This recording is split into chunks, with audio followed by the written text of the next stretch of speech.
Bueno, ahí estamos entonces con el tema que había planteado uno de ustedes, Marianela, por ejemplo. Eh, como le decía a ella el otro día, no voy a hacer hincapié en las cuestiones religiosas, ¿no? Porque me parece que muchas veces se usa la cuestión religiosa como fundamento para defender una de las dos posiciones o las dos posiciones.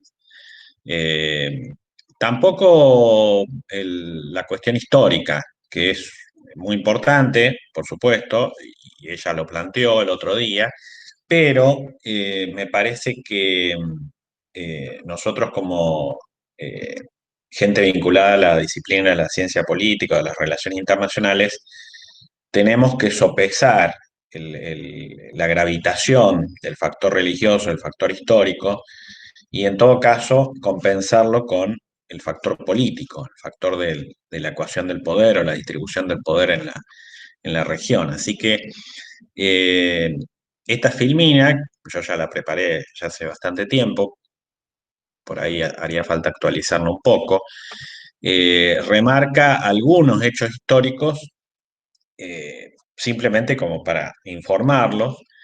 Y en todo caso, yo me voy a detener en uno de esos puntos, en dos de esos puntos, porque me parece que sí tienen una gravitación política importante. Eh, por supuesto, la crisis israelí-palestina o judeo-palestina se puede explicar desde el realismo, desde el idealismo, desde cualquier teoría postpositivista. Yo soy más amigo de explicarlo en términos de nuevo, del constructivismo, de la influencia que tienen las identidades en este conflicto, ya sea por motivos históricos, ya sea por motivos religiosos, ya sea por motivos culturales, pero fundamentalmente cómo se ha ido generando una práctica discursiva en ambos bandos en donde lamentablemente nos hemos ido alejando de la paz y nos hemos ido acercando cada vez más al conflicto. Siendo que aun cuando el conflicto militar ya ha sido superado, porque como dijo Marianela, hubo varias guerras y allí las tienen nombradas y casi todas ganó Israel, por no decir todas, aún así, habiendo terminado la faz de la guerra militar, la última fue prácticamente la guerra del Líbano, que ya la vamos a nombrar, ya hace 14 años. El conflicto continúa, ¿no? Esto para que vean, además, en algunos de estos países lo van a ver, cómo la solución militar no es solución. La verdadera solución es la solución política.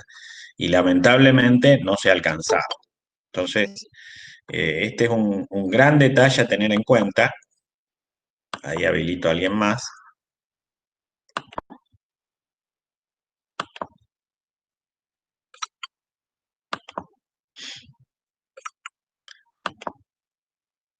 Bueno, ahora sí creo que estamos todos. Se dan cuenta de lo que estoy diciendo, ¿no? O sea, muchas veces uno tiende a ver todos estos conflictos solamente desde la vara militar y está faltando la vara que es fundamental desde el punto de vista de nuestra disciplina, de nuestras dos disciplinas, que es la vara política.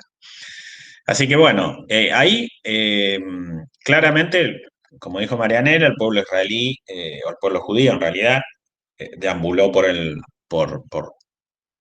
varios años, por varios siglos en realidad, durante buena parte del mundo, incluyendo aquel viaje hacia la Tierra Prometida, como se plantea a lo largo de la historia de la Biblia, no sé si la han leído, eh, pero históricamente ha sido un pueblo perseguido, castigado por muchas razones, no vale la pena acá entrar en detalles. Si ustedes ven el Mercader de Venecia o leen el Mercader de Venecia, es una historia que me parece refleja bastante bien lo que es el pueblo judío, con sus luces y con sus sombras, ¿no? No quiero acá tampoco hacer una crítica velada a ese pueblo, Lo importante es que recién en el siglo XX ellos van a tomar conciencia de que necesitaban un territorio para vivir y un Estado que los proteja. Territorio para vivir, por supuesto, tuvieron a lo largo de los siglos. El problema es que no tenían un Estado que los proteja. Y eso es lo que va a marcar la relevancia creciente del movimiento sionista. Hay un caso famoso, acá yo se los voy a poner, el caso Dreyfus, googleenlo. Ese caso va a motivar la influencia del movimiento sionista en el sentido de encontrar para el pueblo judío, que había sido errante durante tantos siglos, un hogar y un Estado que los proteja. Porque se dan cuenta ellos que en ninguno de los estados en los que habían estado, valga la redundancia, tenían la protección necesaria para sobrevivir. Eh, Piensen que cuando los expulsan de España, los reyes católicos, se alojan en Holanda, tal vez es una de las pocas regiones o países que los aloja y los tolera, pero después se fueron dispersando por todo el mundo. Y, y en algunos lugares más, en otros menos, en casi todos fueron, no digo perseguidos, pero sí hostigados, molestados, etcétera. Entonces, llegamos recién al siglo XX, por supuesto, ya habían pasado también los pogromos o las persecuciones de los judíos en el Imperio Ruso, en el Imperio zarista. Estábamos prácticamente al borde de la Primera Guerra Mundial y ese caso detona en Francia. Ese caso detona en Francia, por el cual entonces ellos se dan cuenta que, bueno, ya no hay cabida para ellos en el mundo europeo, y entonces necesitan un territorio y un Estado para lograr protección y amparo. Y se les ocurre, este periodista Herz, periodista de origen húngaro, porque en ese momento el territorio donde él nace formaba parte del Imperio Austrohúngaro, él es el que promueve todo este movimiento por el cual el territorio elegido va a ser el territorio en el que históricamente ellos habían vivido, básicamente Palestina. No se olviden que Jesús era palestino. Y lo fundamental era el mecanismo por el cual todos esos judíos errantes, nómades, a lo largo y a lo ancho del mundo, iban a poder viajar a ese territorio elegido para poder colonizarlo. He aquí el problema, que ese territorio estaba ocupado. Ese territorio estaba ocupado. Y lo que vamos a ver entre mediados de la década del 10 y 1948, habiendo pasado por la Segunda Guerra Mundial, que como ustedes saben, generó el famoso holocausto nazi, los 6 millones de judíos asesinados en las cámaras de gas, fusilados y demás, los campos de concentración, lo que vamos a ver es un gran esfuerzo del movimiento sionista por eh, lograr el desplazamiento de todos esos judíos del mundo hacia el territorio elegido y un fuerte lobby de ese movimiento en los países desarrollados, incluso en los imperios, en el imperio británico, que era verdaderamente el dueño de ese territorio en ese momento. Ese territorio palestino había sido ocupado por el Imperio Turco Otomano. Luego de la Primera Guerra Mundial, el Imperio Turco Otomano desaparece y entonces pasa a ser un protectorado británico. Y entonces lo que vamos a ver es un lobby fenomenal del movimiento sionista por lograr eh, que ese territorio le sea reconocido como un Estado independiente, cosa que va a lograr recién en 1948. Y ese Estado nuevo se va a llamar Israel.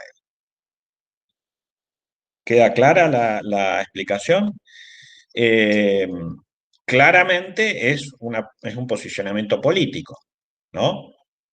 Hay un esfuerzo de un grupo de hombres y mujeres con una ideología clara, con una convicción muy clara. Todo esto también se los digo para desmontar los mitos respecto del sionismo, ¿no? Eh, con un direccionamiento claro y con el gran objetivo entonces de constituir y consolidar el Estado de Israel. Un Estado de Israel que, a pesar de las guerras y de la gran cantidad de enemigos que tuvo a lo largo de su historia, ha podido sobrevivir. Ha ganado en casi todas esas guerras, se ha fortalecido, es un Estado independiente, es un Estado desarrollado, tal vez el único de toda la zona que vamos a nombrar hoy. ¿Y qué más? Bueno, podríamos terminar el relato diciendo que, bueno, hoy ha pasado de ser de víctima, el rol de víctima, el rol de acosado, de hostigado, de perseguido, a ser un poco el victimario. Porque podría decirse que en los últimos 20 años Israel ha pasado a tener una posición ofensiva, ya no de defensa de su territorio integral, sino de eh, un posicionamiento mucho más agresivo, precisamente destinado también a defenderse, ¿no? Ellos han entendido que la mejor defensa es el ataque. Y esta es la postura que han adoptado frente al movimiento palestino, que al mismo tiempo en estos últimos 20 años ha cobrado una enorme vigencia, una gran visibilidad política y hasta podría decirse cierta legitimación, ¿no? Porque buena parte del mundo hoy reconoce los derechos de los palestinos a vivir o a convivir allí en ese territorio, ya como un Estado no solamente autónomo, sino como un Estado independiente. La única que se niega a eso todavía es Israel. No sé tampoco si corresponde hablar de Israel en su conjunto. Tal vez, como le decía Marianela el otro día, corresponde hablar de una parte de Israel, de una élite de Israel, una élite política, por supuesto, aliada con los sectores más ultraortodoxos, que se opone a reconocimiento de la independencia palestina. Eh, y que de algún modo la forma de oponerse ha sido la peor. Represión por un lado, eh, la condena de los pueblos ocupados de Gaza y Cisjordania a una situación de vida, de calidad de vida muy baja, aislamiento de toda esa zona, colonización o recolonización por parte de colonos judíos de esos territorios, precisamente para ir expulsándolos a los palestinos, ¿se dan cuenta? Y qué otro detalle, el último, la última estrategia de Israel, ¿cuál ha sido? La de acordar, formalizar acuerdos que en realidad ya estaban vigentes a lo largo de las décadas con sus ex enemigos. Entonces aparece el acuerdo con Emiratos Árabes Unidos, el acuerdo con Qatar, pronto el acuerdo con Arabia Saudita seguramente, es decir, todos aquellos que habían sido enemigos militares de Israel. ¿Todo para qué? Para aislar más aún al movimiento palestino. No sé si tienen alguna pregunta, es un tema tremendamente actual, por supuesto, y hoy Israel, obvio, trata de lograr el apoyo del presidente Donald Trump.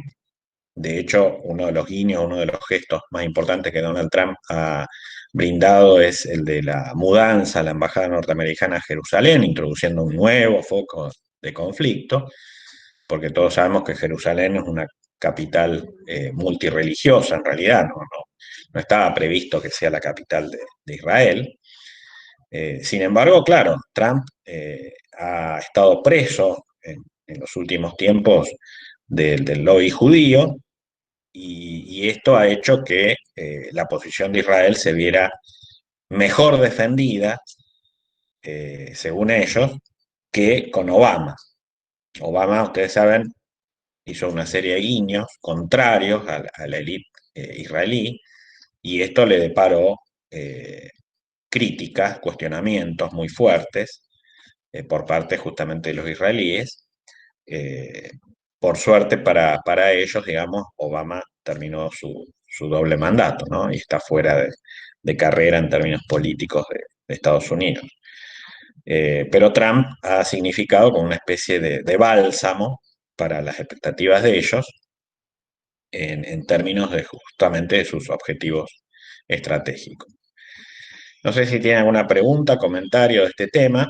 Se los he tratado de dar en forma complementaria a lo que les había mostrado ya Marianela, como para que nos detengamos más que en la parte histórica, en la parte religiosa, en la parte de las guerras, en la lógica política de este conflicto, como para que vean cómo muchas veces la política internacional no se explica por los estados, sino por ciertos grupos de interés que actúan de tal manera a lograr precisamente sus intereses en contra de otros.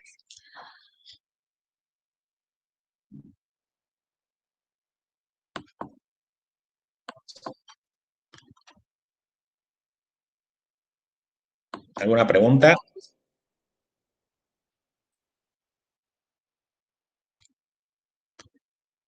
Les voy a comentar la foto. En esa foto está Bill Clinton, está Yitzhak Rabin y está Yasser Arafat. Eh, Les pregunto, a ver, ¿quién era Yasser Arafat?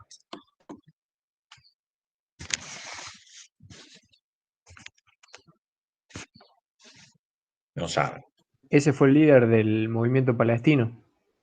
Efectivamente, Yasser Arafat era ingeniero, creo que era ingeniero civil. Tenía mucha fortuna y él dejó todo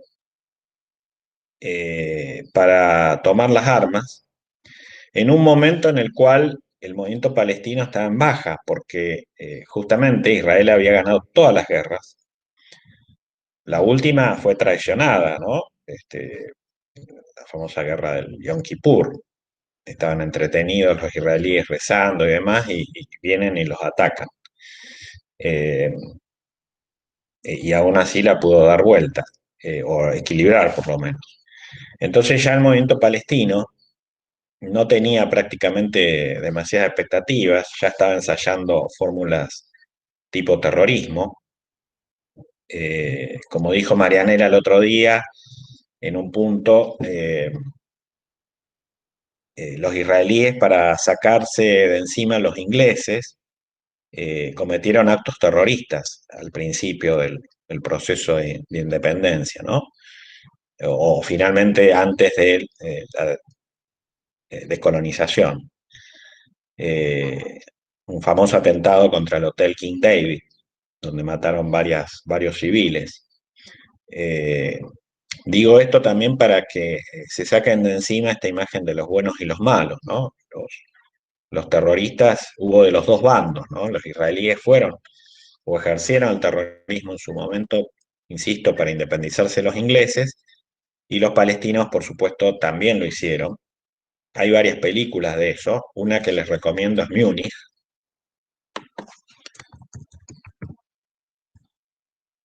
Ya voy al comentario de ese hecho, pero bueno, los palestinos tomaban aviones, secuestraban aviones, mataban a algunos líderes judíos, secuestraban. eh, y Múnich fue en 1972, en las Olimpiadas del Deporte, en esa ciudad alemana.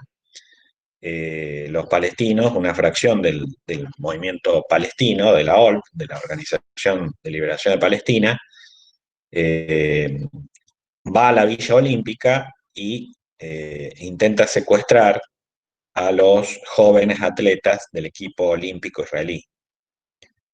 Y bueno, hay peleas, escaramuzas, y matan a varios, secuestran y matan a varios. Eh, Múnich es la película que relata cómo el Mossad, que es el servicio secreto israelí, uno de los más eficientes del mundo.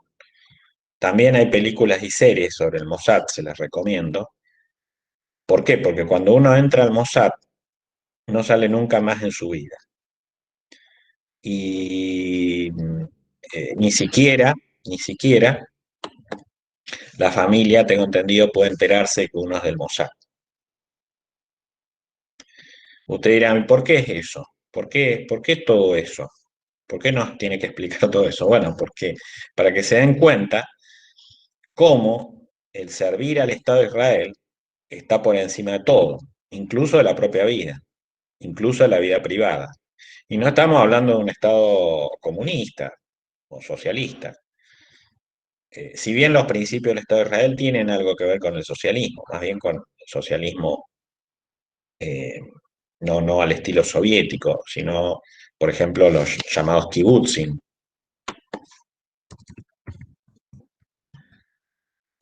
son propiedades, o sea, si ustedes fueran parientes, tuvieran sangre israelí o sangre judía, ustedes podrían tramitar la ciudadanía para ir a Israel.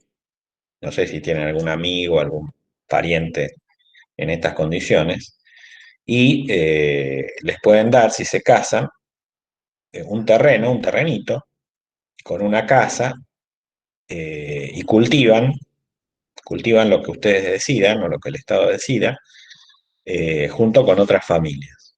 Esos son los kibutzim. Tienen que cultivar para la autosuficiencia.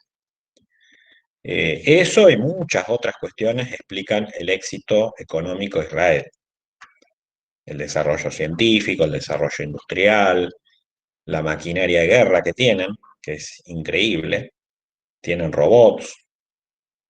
Lo de Israel es admirable por donde se lo mire. Pero, vuelvo al tema del Mossad, tienen muy claro el ejército, bueno, ustedes saben, la mujer también forma parte del ejército.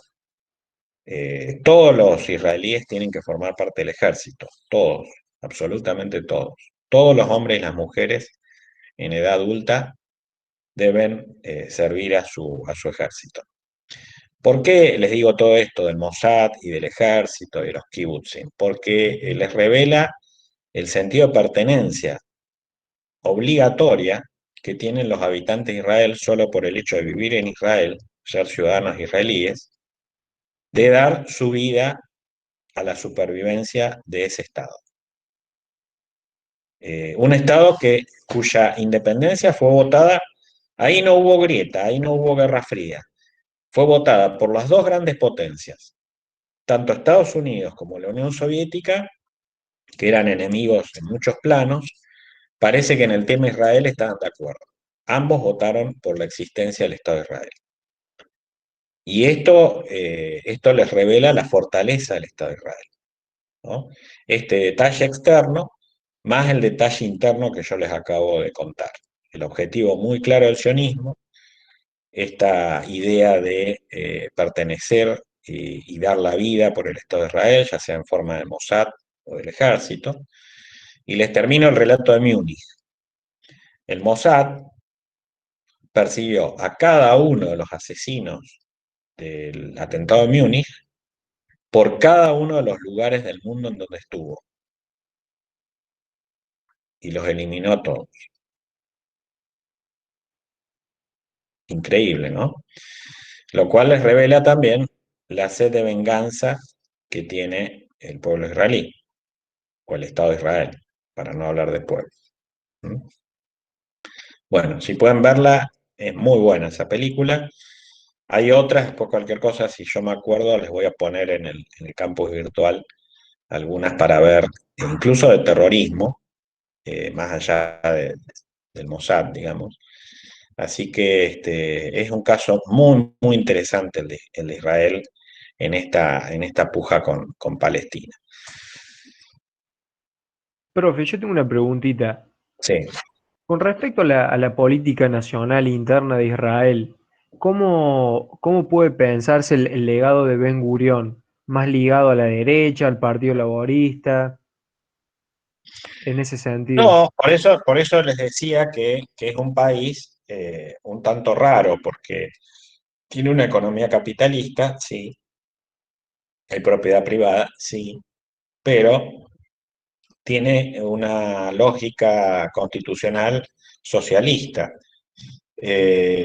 precisamente porque aquellos fundadores del Estado de Israel, como Ben Gurión, que vos lo nombrás, justamente tenían una ideología de tipo socialista. Y de hecho, muchos eh, socialistas y comunistas del mundo eran de origen judío.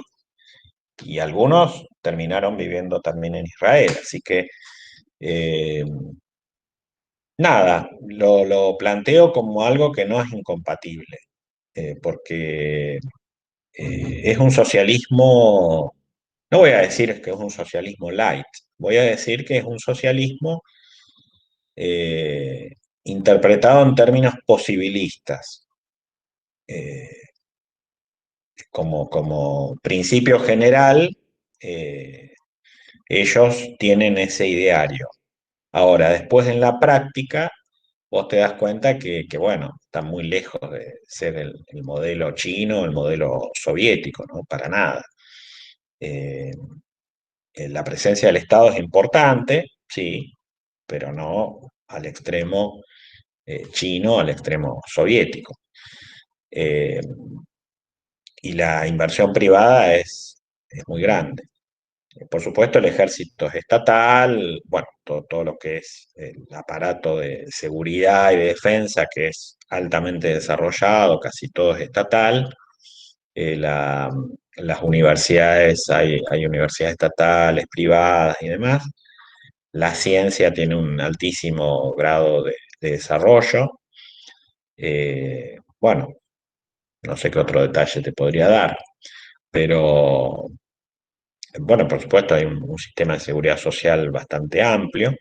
No sé si al estilo escandinavo, pero tiene un muy buen nivel de vida, muy buen nivel de protección social. Eh, en esos términos, digamos, en términos más bien de principios generales, pero no al extremo de los casos totalitarios socialistas que hubo en la historia. Yo diría que por eso nombré los kibutzim. Me parece que ahí es donde está un poco el embrión de esa lógica socialista. Eh, Cuidado porque los kibutzim tuvieron una vida importante entre los años 50 y los años 70, ahí empezaron a entrar en crisis, y ahora en los últimos años han reflotado. El Estado de Israel ha tratado de reflotarlos, en gran medida también como política colonizatoria, ¿no? Frente al problema palestino. Quiero aclararles otra cosa, algunos detalles así muy puntuales. Cuando ustedes escuchan la palabra antisemita, vieron que en general los judíos lo plantean como una descalificación, ¿no?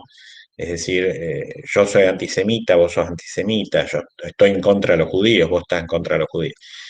Los semitas en realidad no son solamente los judíos, también los que viven allí en esa zona son semitas. En realidad son todos, o casi todos semitas, o sea que no hay una cuestión de pertenencia exclusiva al pueblo judío. No, con esto no estoy relativizando los ataques a los judíos, ¿no? Entiéndaseme bien, pero digo, un poco se han apropiado de ese término como si fuera un término exclusivamente descalificatorio de ellos. Eh, y otra cosa que les quería aclarar, ellos conviven ahí, ellos conviven. No es que los palestinos viven apartados de los israelíes. Los palestinos pueden vivir dentro de Israel, trabajan dentro de Israel. ¿Se dan cuenta? Muchos, por supuesto, viven y duermen dentro de los territorios ocupados, pero en general la convivencia es permanente. Y no todos, y otra cosa que quiero aclarar, no todos los palestinos son terroristas, ¿no? No crean eso, porque no es así. Como dijo Marianela el otro día, Palestina está dividida en grupos relativamente facciosos. Uno es Al-Fatah, grupos partidos, ¿no? O protopartidos. Bueno, para algunos, sobre todo para algunos israelíes, son bandas criminales, pero bueno, más allá de esas descalificaciones, Al-Fatah es un movimiento político que derivó en un partido político que era el que manejaba Yasser Arafat. Yasser Arafat con el tiempo de terrorista se convirtió en un político, en un líder político muy hábil, bastante flexible, y la herencia de Yasser Arafat, que cuando murió, bueno, le dejó una cuenta privada multimillonaria en dólares a su viuda, eh, fue heredado ese cargo, ese liderazgo, por Abu Mazen, que lo nombró también Marianela, o Mahmoud Abbas.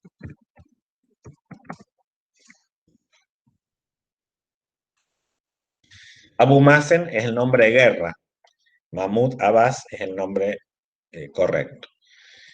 Y del otro lado, además de Al-Fatah, está Hamas, que es la agrupación, si se quiere, más radicalizada, eh, que gana las elecciones en los territorios ocupados y que le disputa el poder de alguna manera a Al-Fatah. Hamas en sus inicios estaba en contra del Estado de Israel, Al-Fatah terminó reconociéndolo a lo largo de todo el proceso de paz que se fue generando con Israel, proceso de paz que no terminó porque, de nuevo, Palestina es un territorio autónomo, pero no es un territorio. Y entonces Hamas es la versión más radicalizada, vuelvo a repetir, presiona al Fatah para que negocie la independencia respecto a Israel, cosa que por supuesto no ha podido hacer.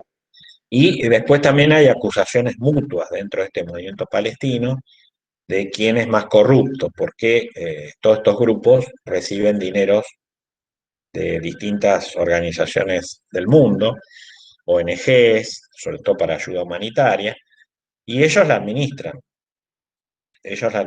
Entonces, al administrarlo, por supuesto, estos líderes incurren en actos un poco, bueno, nada transparentes, digamos. Y esto es lo que les vale el rótulo o mote de una élite corrupta. Y esto también, por supuesto, Israel lo explota, porque, claro, ¿cómo voy a negociar yo Israel con líderes que son corruptos, que son facciosos, que son sectarios, que traicionan los intereses de su propio pueblo, ¿no? Entonces, Israel explota esas debilidades del movimiento palestino. Eh, no voy a decir que Arafat era un santo, pero frente a estas dirigencias era un personaje que tenía más claro su objetivo y en todo caso, insisto, él dejó todo por, por Palestina. Y la actitud de los árabes es bastante cínica respecto al movimiento palestino, porque como acabo de decir, casi todos hoy reconocen a Israel y tienen una política de acuerdos con Israel, con lo cual prácticamente el movimiento palestino está solo, no tiene mayores apoyos. Tiene apoyos retóricos en el mundo, pero no tiene apoyos concretos. Bueno, ¿alguna otra pregunta, comentario?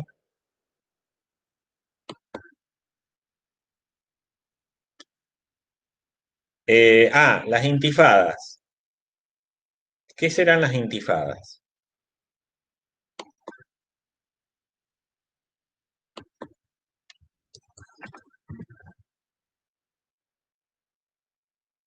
Ahí voy a tu pregunta, Sofía. ¿Qué son las intifadas? A ver, hubo dos. No era cuando en los asentamientos israelíes los palestinos se rebelaban y había lanzamientos de piedras, ¿Y después había quiénes tiroteos lanzaban las también. piedras? Muy bien, Gaspar. ¿Y quiénes Los lanzaban? palestinos a los israelíes, a los tanques israelíes. ¿Qué palestinos? Ah, no sé. Niños. Ajá. niños, porque claro, el pueblo palestino es un pueblo que tiene una tasa de natalidad exageradamente alta respecto a la de Israel. Y entonces los niños y adolescentes se crían en las calles. Cuando veían la presencia intimidatoria de los soldados israelíes armados hasta los dientes, imagínense el ejército de Israel tiene las fuerzas de defensa israelí, como se llama,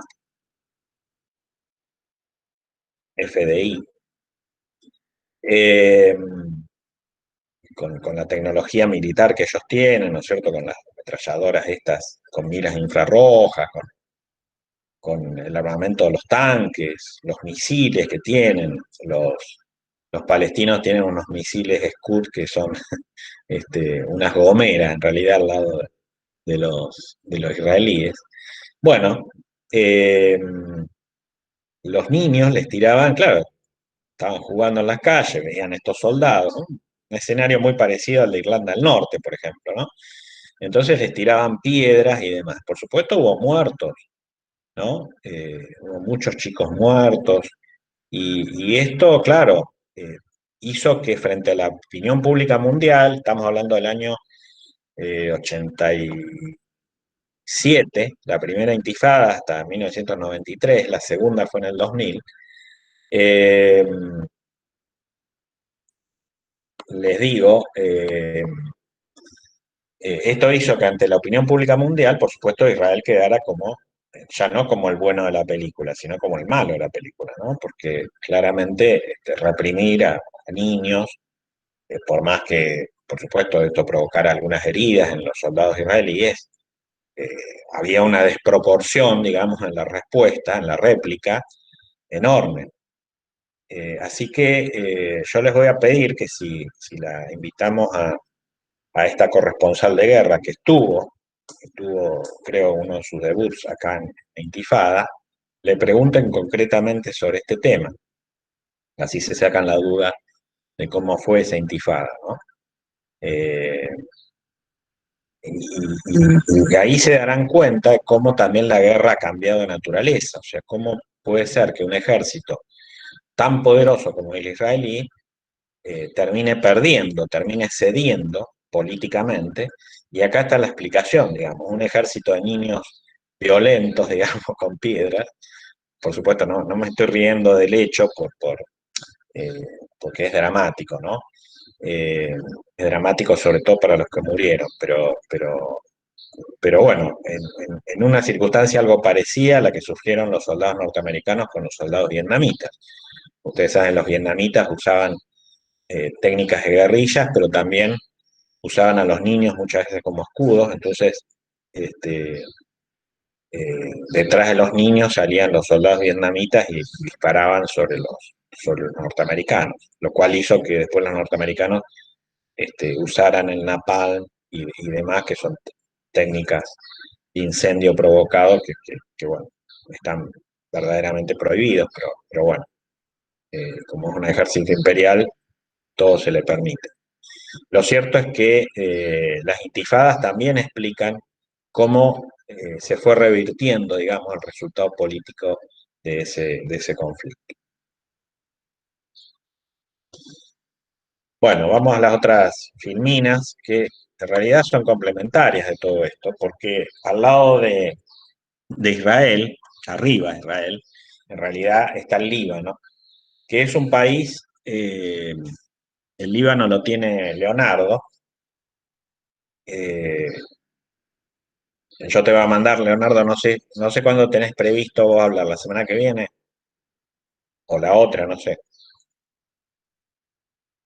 Sí, supongo que la semana que viene. Bueno, yo te voy a mandar también el material.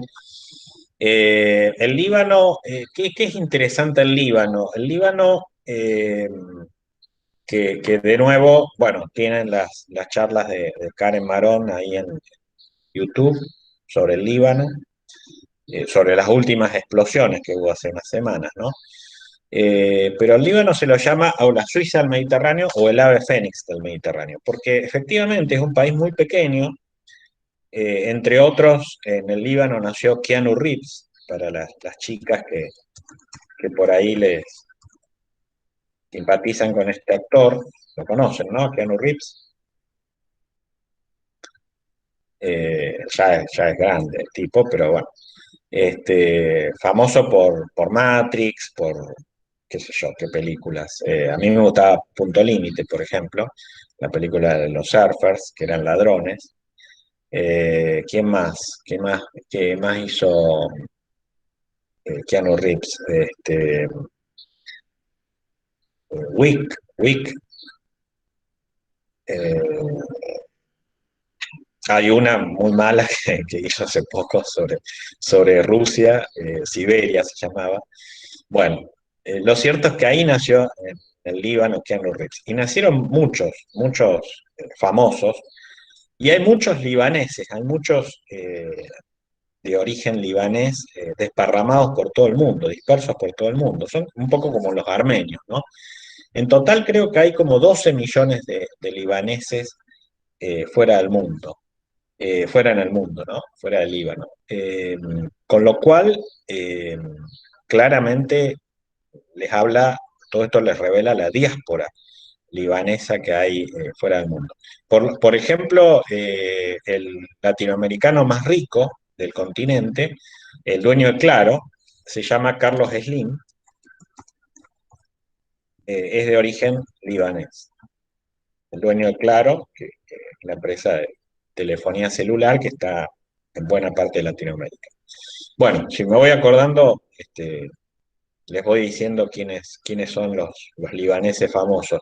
Creo que Shakira es de origen libanés también. Así que, bueno, ahí se van dando cuenta de lo que estoy hablando, porque mucha de esta gente, por supuesto, de sus ingresos, destina una parte de ellos a financiar de alguna forma el desarrollo de la infraestructura en el Líbano. Eh, es un país muy pequeño, es un país que estaba muy bien hasta 1975, Leonardo seguramente lo va a decir.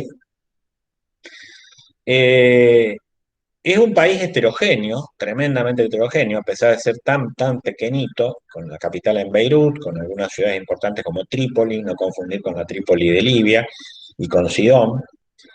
Eh, es un país donde vivían cristianos, cristianos maronitas, por San Marón, que es el patrono de esa iglesia cristiana tan especial, eh, musulmanes de dos tipos, sunitas y chiitas, por supuesto, coptos, drusos, eh, yo se los voy a ir poniendo acá,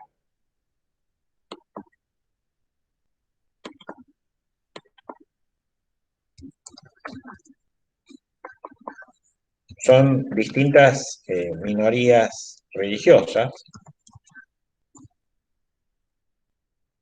Eh, y algunas otras religiones, ¿no? Lo cierto es que ustedes dirán, ¿y cómo se organizaba políticamente este país? Bueno, ese era el milagro, ¿no? Había cierta forma de convivencia, ciertos acuerdos políticos, ciertos repartos del poder, sobre todo en el Parlamento libanés, alguna alternancia en el poder, sobre todo entre cristianos y musulmanes, y esto funcionó hasta 1975. Fíjense, pasaron todas las guerras contra Israel, donde el Líbano participó en alguna de esas guerras, y sin embargo, el Líbano que había sido colonia francesa, por eso en el Líbano se habla francés durante mucho tiempo, y por eso estuvo Macron, no sé si lo vieron, unos días después de las explosiones o del atentado, hay que manejar también esa hipótesis, estuvo Macron ofreciendo ayuda y demás, porque bueno, Francia tiene como una especie de deuda moral con el Líbano, ¿no? Eso funcionó hasta 1975, en que estalla la guerra civil en ese país. Y bueno, ahí es donde eso detona el enfrentamiento entre bandas armadas de un lado y del otro, los falangistas, todo lo que es la derecha cristiana maronita versus los milicianos de la Organización para la Liberación de Palestina. Los falangistas porque tienen una posición, en todo caso, cercana a Israel.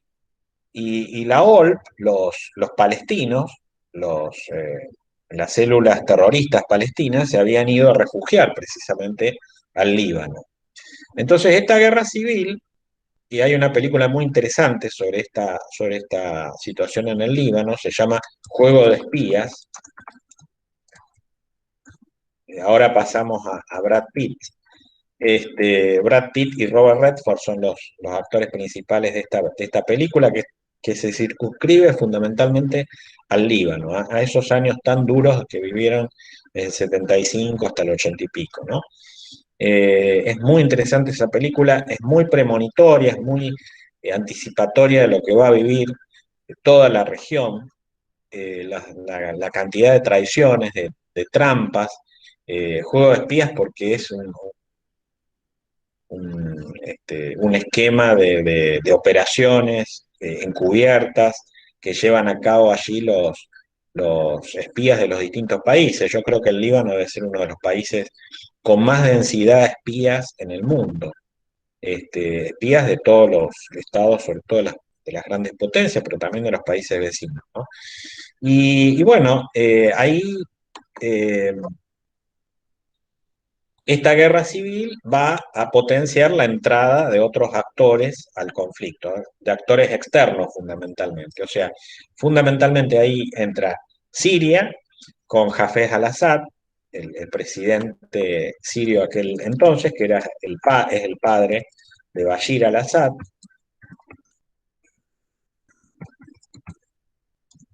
Hafez al-Assad, que era un personaje bastante despótico, bastante cruel, con un servicio secreto bastante duro, que castigaba y perseguía a los opositores. Eh, Era amigo en aquel momento de la Unión Soviética, Siria.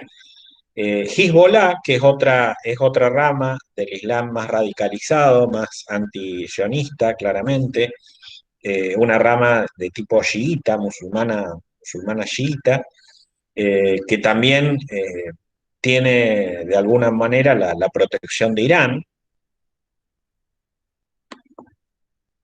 e Israel, ¿no? O sea, con esos tres actores, o sea, la guerra civil, más esos tres actores, que son prácticamente tres países, tres estados, bueno, el futuro del Líbano era tremendamente ominoso. En 1983 se produce un atentado terrible contra la embajada norteamericana en la propia capital, en Beirut, un atentado que dejó un hoyo gigantesco, si pueden, googleenlo, fíjense en las fotos, incluso creo que hay hasta videos. 1983, ¿no? En plena época, pleno gobierno de Ronald Reagan. Y bueno, en el año 2000, fíjense otra cosa, como en todos estos estados, nosotros en la unidad 1 hablamos de la Guerra Fría, ¿no es cierto? Y del final de la Guerra Fría.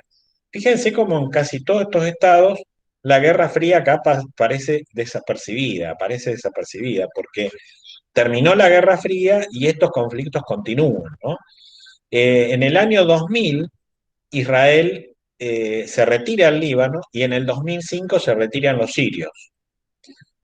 Y ahí, en 2004 creo, no recuerdo bien, lo matan al primer ministro Rafik Hariri.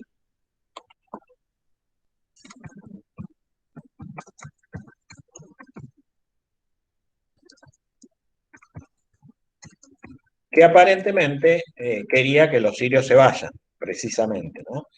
Entonces, eh, hubo alguien que seguramente lo hizo volar en pedazos, iba en su camioneta y sufrió un atentado tremendo. El hijo de Rafik Hariri fue recientemente también gobernante del Líbano. Creo que no sé si es el actual presidente o primer ministro, no me acuerdo, o fue hace algún tiempo atrás. Así que también sobre todos estos datos le pueden consultar a la corresponsal de guerra, ella maneja muy bien el tema del Líbano. Lo cierto es que eh, se van los sirios, pero por supuesto queda Hezbollah. Hezbollah, obviamente que entra en conflicto con Israel. Ahí aparece en el 2006 esta guerra famosa, Operación Plomo Fundido. Y Hezbollah lo primero que hace es secuestrar a unos soldados israelíes, incursiona en territorio israelí y ahí se desata la guerra, ¿no? Como si todo esto fuera poco, se producen atentados en el año 2013 y 2015. El Líbano se estaba recuperando ya económicamente, incluso después de la guerra con Israel, pero bueno, aparece Al Qaeda, aparece ISIS. No sé si alguien va a hablar de ISIS, creo que no. Bueno, tal vez la que le toque hablar de Siria, Dolores Domínguez.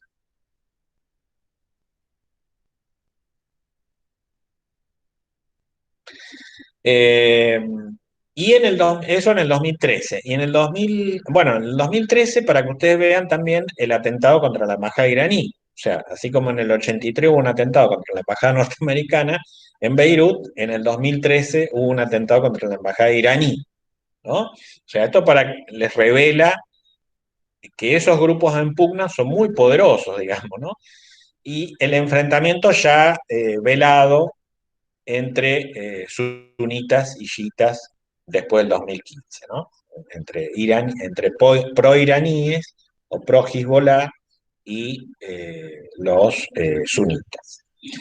Eh, a partir del 2015, 2014, 2015, Hezbollah se va a pelear a Siria, contra Daesh o ISIS. Quiero aclarar que Daesh o ISIS son sunitas, con o sin apoyo norteamericano, no importa ese detalle ahora, y Hezbollah son chiitas. ¿Se entiende el entramado que es tremendamente complejo, ¿no? En esta zona? Y finalmente, la relevancia de la diáspora libanesa como un dato a tener en cuenta de este país, jugando para uno u otro lado, ¿no? ¿Alguna pregunta del Líbano? Leonardo, vos que te toca hablar de eso. No, profe. ¿Por qué elegiste el Líbano? ¿Por las explosiones?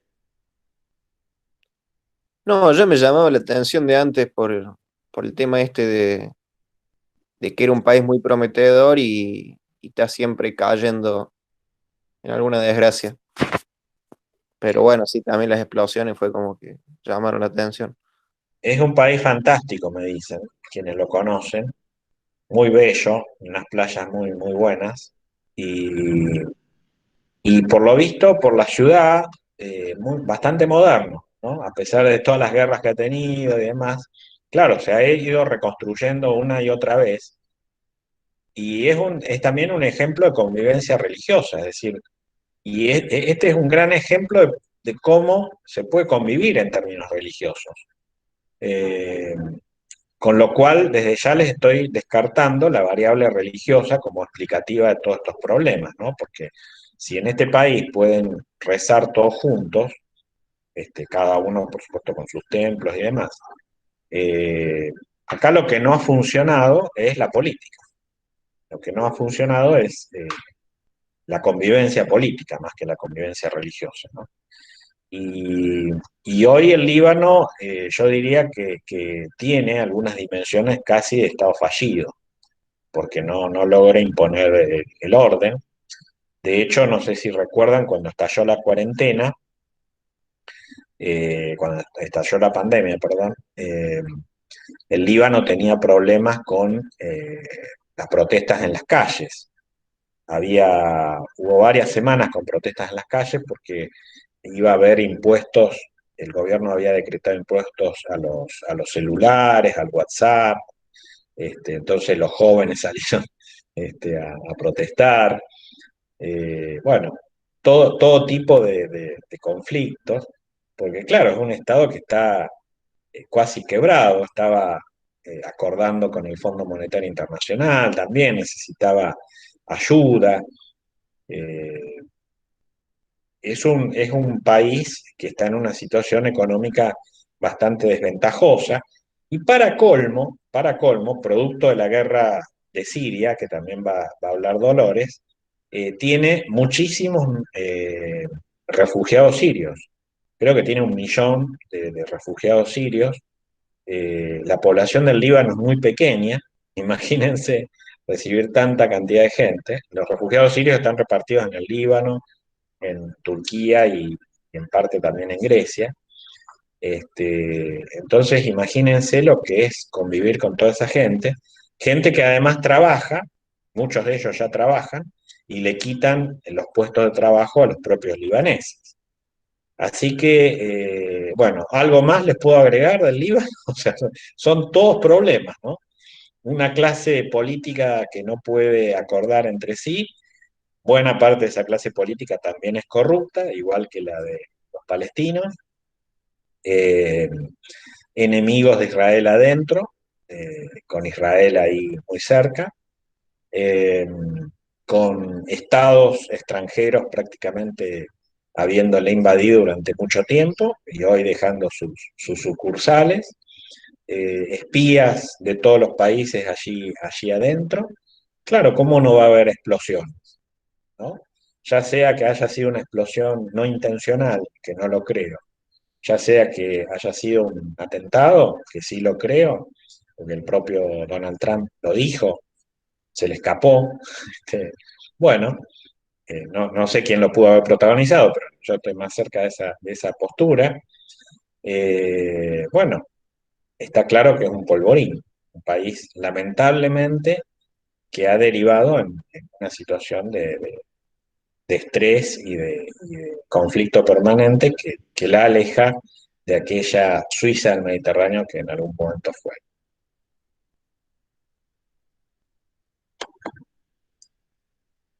Bueno, Afganistán, que nadie la, la va a dar. Afganistán también fue parte del Imperio Británico, se independizó tempranamente en los años 20. Era una monarquía, tenía una monarquía, es un país extremadamente pobre, seco, con un clima muy, muy seco, muy árido el terreno, muy montañoso, con tribus viviendo en las montañas, tribus de montañeses, digamos, gente nómade, donde es muy rara la urbanización, digamos, ¿no? Es muy poca la urbanización que tiene este país, históricamente. Y estaba gobernado entonces por un rey, Mohammed Zahir Shah, que gobernó 40 años exactamente, entre 1933 y 1973. También Afganistán, igual que el Líbano, participó de las guerras contra Israel, pero en 1973, tal vez producto de las guerras perdidas y demás, tiene un golpe de Estado. En 1900, bueno, hay un breve periodo de cierta anarquía. En 1978 llega al poder un comunista llamado Nur Taraki, un comunista en un país, vamos haciéndonos la película, un comunista en un país que es musulmán, ¿no? Se supone que los comunistas quieren un régimen ateo, un régimen político ateo. Eh, Ahí le sigue a Nur Taraki Hafizullah Amin. Ambos son asesinados y entonces en ese periodo de mucha convulsión hay 3 millones de afganos que emigran a Irán y a Pakistán. Como ven, el tema de la emigración, nosotros los argentinos de tanto nos preocupamos por los chicos que se van a Ezeiza o de Ezeiza al mundo. Bueno, estos pueblos es muy común la emigración porque las guerras son también muy comunes. Y generalmente en los países vecinos, no necesariamente Europa. Todo este periodo convulsivo, del 73 al 78, 79, termina con la invasión de la Unión Soviética, ¿no? Y entonces el primer hombre fuerte que ponen los soviéticos es Babrak Karmal, hasta 1986 que gobierna Muhammad Najibullah. No es importante que retengan estos nombres, por supuesto, pero en 1986 sí se da un quiebre. ¿Por qué? Porque se formaliza la operación de la guerrilla afgana contra la invasión soviética. O sea, los afganos, los llamados mujahidines, a caballo, escuchen bien esto, a caballo, una guerrilla a caballo, una caballería guerrillera, vamos a ponerla así, enfrenta al imperio soviético, a los soldados del ejército soviético, el ejército rojo, a los helicópteros del ejército rojo, que estaban súper artillados, que tenían una alta tecnología, a caballo disparaban sus Kalashnikov, los que le robaban al ejército rojo. Y entonces, ¿quién decide intervenir en el conflicto? Estados Unidos. Y Estados Unidos, por supuesto, no puede intervenir de manera directa, a través, por supuesto, de la decisión del presidente Ronald Reagan, que estaba empeñado en enfrentar al Imperio Soviético en cada uno de los lugares donde hiciera falta. Entonces, va a intervenir de manera indirecta, a través de Pakistán. Le va a dar todo el apoyo militar, logístico, tecnológico a Pakistán, que es, acuérdense, quién tenía que dar. Eh, bueno, Sofía ya habló en parte de eso, ¿no? Pakistán es archirrival de la India, ¿no? ¿Y la India con quién estaba? La India en aquel momento estaba con la Unión Soviética. Entonces, Estados Unidos le da todo el apoyo a Pakistán. ¿Para qué? Para que Pakistán apoye a los mujahidines en contra de la Unión Soviética. El enemigo de mi enemigo es mi amigo. Y eso, por supuesto, desnivela, desequilibra. En 3 años, los soviéticos se retiran de Afganistán, perdidosos, derrotados, así como se habían ido perdidosos los norteamericanos de Vietnam. O sea que podría decirse que Afganistán fue el cementerio del Ejército Rojo. Ahí es donde, podría decirse, empieza militarmente la derrota de la Unión Soviética y el principio del fin eh, para la Unión Soviética. Eh, Ahora, los mujahidines no eran un grupo homogéneo, era tremendamente heterogéneo. Los mujahidines eran pastunes, que es una tribu de guerreros montañeses, que son sunitas, y además estaban los chiitas y los tayikos. Ahí hay toda una serie de apellidos que no vale la pena remarcar. Rabani, Hekmatyar, Masud, bueno, algunos de los líderes de los mujahidines. Pakistán es un país sunita, aclaremos, es un país sunita, es anti-chiita, pero claro, cuando se van los soviéticos, y ahí termina la Guerra Fría prácticamente en la región, se desata ¿qué cosa? La guerra civil. La guerra civil entre pastunes, que son sunitas, contra los chiitas y los tayikos. Me detengo en ese punto porque si ustedes, no sé si les gusta Tom Hanks, hoy estoy con el cine. Este, hay una película muy buena, que se llama La Guerra de Charlie, sobre Afganistán. Y les revela cómo cuernos fue que los norteamericanos se metieron, claro, el de Forrest Gump, cómo cuernos fue que los norteamericanos se metieron en esa guerra. Digo, no en la guerra civil, sino en la guerra contra los soviéticos, porque ustedes deben ser de imaginar que los norteamericanos ni saben dónde queda Afganistán, ¿no? Bueno, y un senador, bastante mujeriego y demás, bueno, no les voy a contar toda la película, por supuesto, se hace amigo de un tipo de la CIA el tipo de la CIA, que el protagonista lo hace, el actor es Philip Seymour Hoffman, el gordito rubio que murió hace unos años de sobredosis, igual que Robin Williams. Y este lo convence de que hay un lugar llamado Afganistán donde hay que derrotar a las fuerzas comunistas, digamos. Las fuerzas comunistas eran los soviéticos. Y entonces el personaje de Tom Hanks, el senador, deja a un lado sus vicios y decide hacer un fuerte lobby dentro del Congreso norteamericano, del Senado norteamericano, para que Estados Unidos dé ayuda económica, muchísimos millones de dólares, para apoyar a los mujahidines. Sí, incluso viaja a Afganistán y demás, a conocer esas piezas tan exóticas, ¿no? Todo esto se los comento no por el cine, sino para que ustedes se den cuenta cómo muchas veces las superpotencias se involucran en conflictos en países exóticos cuyas culturas son absolutamente lejanas a sus expectativas y valores. Ustedes dirán, bueno, el petróleo.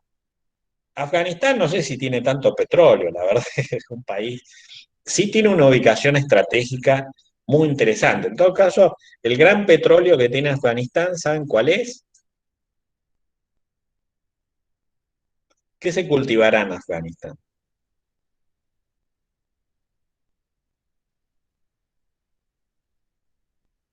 ¿Conocen de drogas?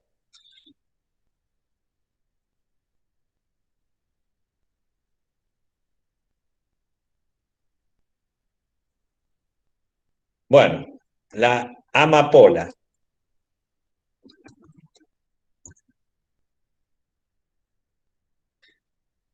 Con eso creo que se hace el hashish,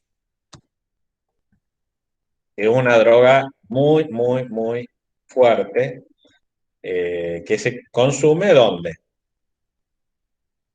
Muy fuerte y muy cara. Se consume en eh, las Islas Baleares, Mallorca, en Ibiza y demás, en España, ¿no? En el verano europeo. Por supuesto lo consumen los europeos. Así que eso es lo único que crece en Afganistán. Por supuesto que la guerra civil alimentó todo eso. Después que se fueron los soviéticos, eh, y además otra lección les voy pasando de la historia, ¿no? Cómo muchas veces las superpotencias van, se involucran, entran, pelean y después se tienen que ir derrotadas. Y después que se van las superpotencias, claro, el opio, dice Leonardo, después que se van, ¿qué pasa? Hay baño de sangre. O sea, se van las superpotencias, el país queda destruido, y entonces ¿quiénes se pelean? Ya no se pelean los de adentro con los de afuera, se pelean los de adentro. Y entonces eso es lo que detonó la guerra civil, en donde, como toda guerra civil, en un determinado día termina. ¿Quiénes ganaron? Ganaron los talibanes. Los talibanes, un país tan tradicionalista como Afganistán, tan conservador, tan antiguo, los talibanes venían a ser la civilización. Eran estudiantes universitarios que, cansados de la corrupción y la facciosidad de los grupos mujahidines que habían luchado contra los soviéticos, ¿qué hacen los talibanes? Bueno, incorporan toda una serie de reglas de juego totalmente diferentes, se tornan autoritarios, por supuesto, porque más de la mitad de la población no los entiende. Entre otras cosas, durante el régimen talibán estaban prohibidas las peluquerías. Los hombres no podían dejarse el pelo corto. Los hombres no podían quitarse la barba, afeitarse la barba. A todo aquel hombre que se lo descubría afeitándose, podía ser condenado a la horca. Va quedando clara la mirada, ¿no? Eh, ¿Por qué? Ustedes dirán, ¿y por qué? Bueno, porque la barba era un sinónimo, digamos, eh, no solamente de virilidad, sino digamos, de enfrentamiento con la, con la lógica pashtun. con la lógica de los montañeses. Así que bueno, ahí tienen la experiencia de los talibanes, que fue muy dura, que fue muy severa y obviamente duró un tiempo. En aquel momento se dice que los talibanes que recibían apoyo a Pakistán, que recibían apoyo a Pakistán, eh, acogieron a Bin Laden, Osama Bin Laden.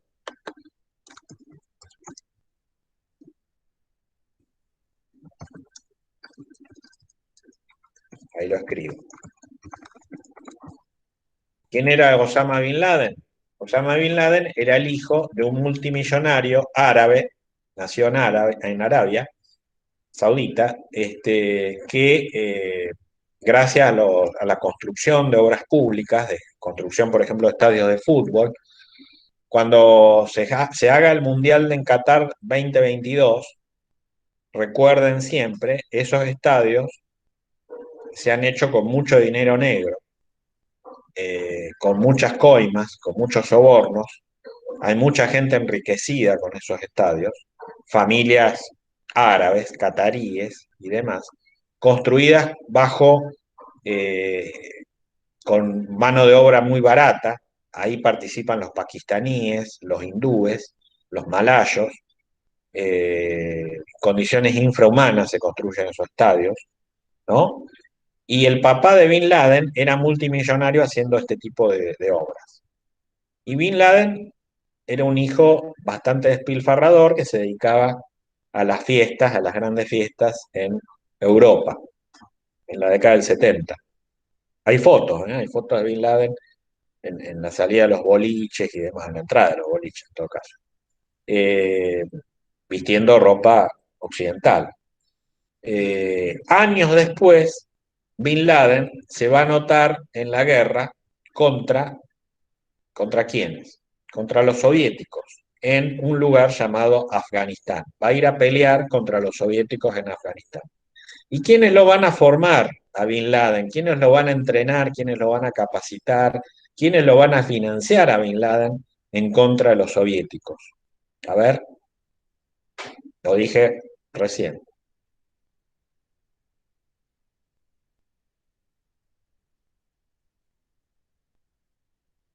Los norteamericanos. Los norteamericanos, con tal de que la Unión Soviética pierda en Afganistán, van a financiar a los mujahidines, van a sostener a los mujahidines, y entre otros a Bin Laden. Si ustedes han visto la película Rambo 3, bueno, Rambo 3 trata justamente sobre la lucha de los mujahidines. Rambo no es mujahidín, por supuesto, es norteamericano, pero va y los apoya. Una especie de Superman ahí que cae al desierto afgano, contra los helicópteros soviéticos. Ustedes dirán, ¿y cómo les ganaron hombres a caballo a los helicópteros soviéticos? Muy simple. Estados Unidos financió la venta de misiles Stinger.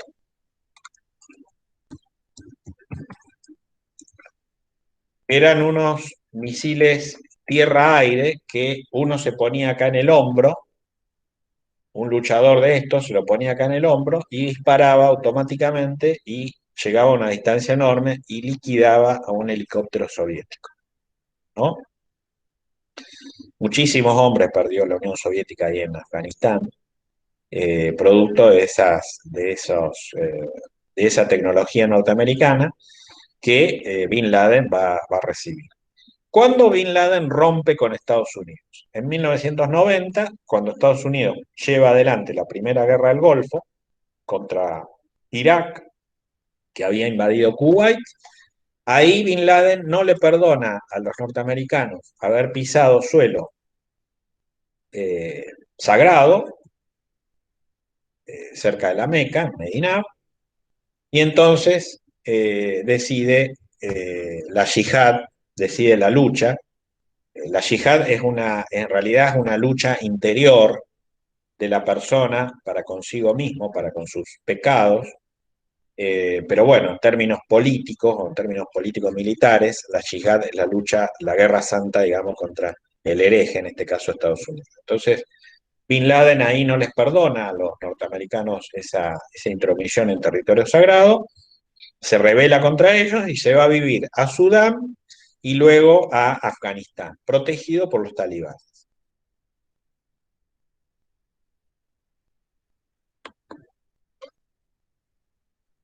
Aplican la Sharia es la ley religiosa por encima de la ley política. Entre 1994 y el 2001 gobernaron los talibanes, ¿no?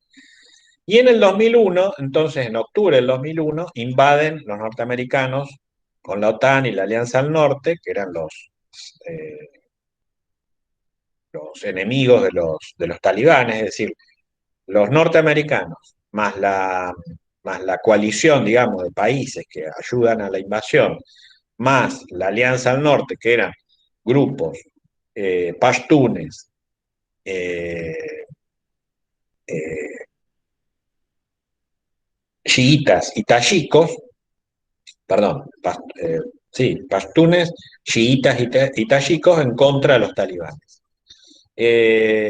50 países participaron en esa invasión y entonces entre el 2001 y el 2004 Estados Unidos desaloja a los talibanes, por supuesto los vence militarmente, los talibanes pasan a formar parte de una guerrilla contraofensiva y deposita en el poder a Hamid Karzai, eh, que gana por medio de elecciones donde votan las mujeres y demás.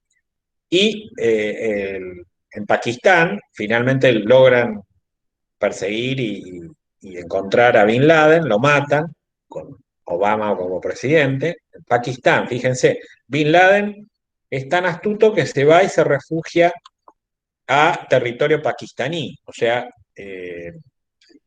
vieron las persecuciones de los gatos y los ratones, ¿no? A veces donde hay que esconderse, en el mismo lugar donde el perseguidor vive. Entonces Bin Laden se escapó de las montañas de Afganistán y se fue a vivir protegido por los propios pakistaníes, no por el ejército pakistaní ni por los servicios de seguridad pakistaníes, sino por el pueblo pakistaní en Pakistán. Y ahí van y lo encuentran los norteamericanos, lo matan y arrojan su cuerpo al mar para evitar la santificación, digamos, o que se convierta en un objeto de veneración por parte del pueblo musulmán.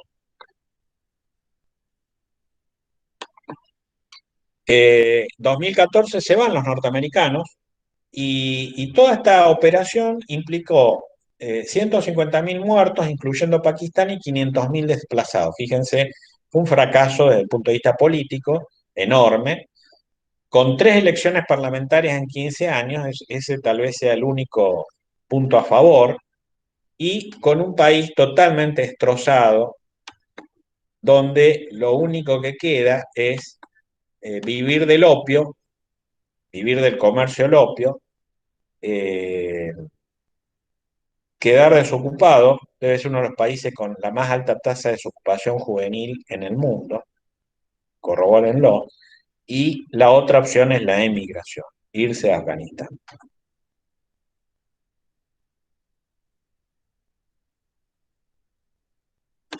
¿Alguna pregunta ahí? ¿Hasta ahí?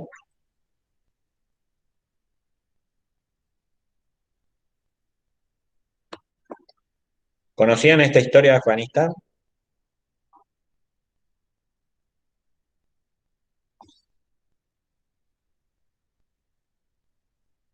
Bueno, eh, creo que creo que hay una película, El niño y el barrilete, algo así. Creo que es una película sobre Afganistán. El niño, el barrilete del niño, no me acuerdo, pero después cualquier cosa, fíjense, y es muy aleccionadora esa película sobre el drama afgano. Amén de la de Tom Hanks y la de Rambo, ¿no? La de Rambo es ya se pueden imaginar lo que es. Eh, Vamos a Irak. Afganistán tiene 35 millones de habitantes. El Líbano tiene 6 millones de habitantes e Irak, perdón, tiene 38 millones de habitantes. O sea, son poblaciones, sobre todo Irak y Afganistán, relativamente parecidas a la Argentina en términos de población. Irak es cuna de civilización, porque ahí están ubicados dos ríos fundamentales en la historia de la Mesopotamia, que son el río Tigris y el río Éufrates, y ahí vivieron cuatro civilizaciones: los sumerios, los acadios, los asirios y los babilonios. Eh, Toda esta parte de Medio Oriente formaba parte vale la redundancia, del Imperio Turco Otomano, y aquí es donde se produce el famoso, cuando se desmembra el Imperio Turco Otomano, el acuerdo Sykes-Picot, que es un acuerdo entre Inglaterra y Francia, precisamente para repartirse todos estos estados o generar la independencia de estos estados. La historia de Irak transcurre prácticamente sin pena ni gloria durante décadas, hasta que se produce el golpe militar de un coronel llamado Saddam Hussein en 1979, un coronel que era sunita, que aplasta a chiitas y a kurdos. Fíjense todas las tribus que hay en estos países, ¿no? Sunitas y chiitas hay prácticamente en todos estos países, son ambos musulmanes, y acá aparecen los kurdos, que es otra tribu muy, muy interesante que está presente en Irak, en Siria y en Turquía. Si alguna vez se unen los kurdos de Irak con los kurdos de Siria y los kurdos de Turquía, se forma el Gran Kurdistán. Irak entabla una guerra entre 1980 y 1988 con Irán. Por supuesto, antes había participado de las guerras contra Israel, igual que Afganistán, un detalle que seguramente Marianela había puesto en alguna de sus filminas. Eh, Tanto el Líbano como Afganistán como Irak pelearon contra Israel, y en gran medida esa derrota también implicó cambios internos profundos para los tres países, como hemos visto. La guerra de Irán e Irak, que duró 8 años, lamentablemente para ambos fue una guerra que destruyó a ambos países, y fue una guerra empatada. No, no ganó ninguno de los dos. No ganó ninguno de los dos. Y los dos recibían apoyo de Estados Unidos y de la Unión Soviética, ¿no? Paradójicamente, los dos ayudaron a ambos estados, las dos grandes superpotencias. Irak invade Kuwait por el detalle este que les conté de Bin Laden, la famosa Primera Guerra del Golfo, cuando los norteamericanos acuden en ayuda de Kuwait para desocupar Kuwait de la invasión iraquí. Cuando termina la guerra, un gran detalle, cuando termina la guerra, Estados Unidos no destruye a Saddam Hussein, lo expulsa de Kuwait y lo deja vivito y coleando al frente de Irak. ¿Se dan cuenta? ¿Qué hace Saddam Hussein? Aprovecha y gasea con armas químicas al pueblo kurdo. ¿Ustedes creen que alguien en el mundo movió un dedo? Ah, ahí está, Talía, no lo había visto. Cometas en el cielo se llama. Bien, muy bien. Eh, ¿Ustedes creen que alguien en el mundo movió un dedo, se enteró de que, bueno, sí, se enteraron, de que Saddam Hussein gaseó a una gran cantidad de cientos de miles de kurdos? ¿Alguien importó? Digo esto porque a Saddam Hussein, ustedes saben cómo terminó la historia de Saddam Hussein. Lo condenan a muerte, lo ahorcan los norteamericanos, pero parece que 13 años antes ni les importaba.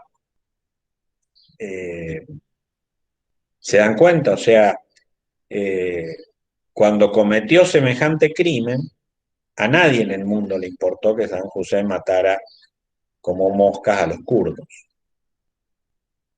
Eh, Porque claro, el movimiento de Bush padre, no de Bush hijo sería el que lo condenara a muerte después, era, bueno, yo me preocupo por Kuwait, yo me preocupo por la seguridad de los pozos petroleros que hay en Kuwait. Me importa tres bledos Saddam Hussein. Si Saddam Hussein gasea a los kurdos, gasea a los propios iraquíes, no me importa. Que siga ahí en el poder, pero que no invada nunca más. Se entiende el razonamiento, bien realista, ¿no? Por cierto. Eh, bueno, eso es lo que ocurrió.